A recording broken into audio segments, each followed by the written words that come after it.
সম্প্রতি সুপ্রিম কোর্টের হাইকোর্ট বিভাগের অতিরিক্ত বিচারক হিসেবে ২৫ জনকে নিয়োগ দিয়েছে সরকার। এর মধ্যে রয়েছেন অ্যাডভোকেট মোহাম্মদ লুৎফর রহমান।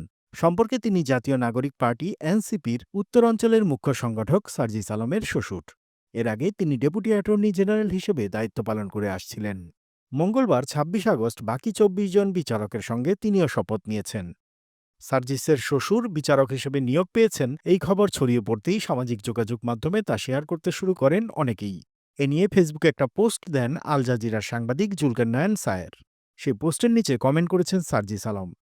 সেখানে শ্বশুরের অতিরিক্ত বিচারক হওয়ার ব্যাখ্যাও দিয়েছেন তিনি। সার্জিস আলম লেখেন, আমি যতদূর জানি আমার নিকটাত্মীয় ১৯৯১ থেকে ৯২ সেশনে ঢাকা বিশ্ববিদ্যালয়ের আইন বিভাগে ভর্তি হন। ভর্তি পরীক্ষার মার্কসে তিনি প্রথম স্থান অধিকার করেন।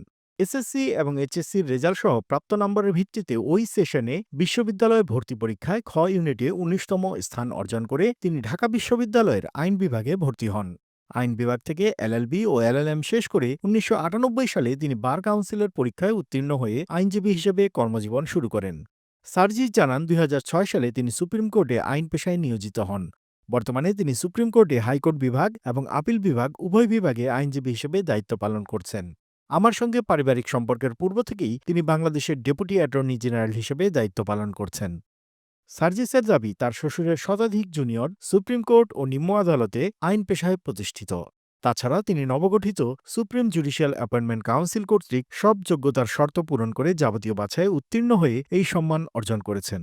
সার্জিস আক্ষেপ করে লেখেন, এখানে তার এই যোগ্যতা ও পরিশ্রমকে একপাশে রেখে আমার নাম টেনে নিয়ে আসা সংকীর্ণ মানসিকতার পরিচয়।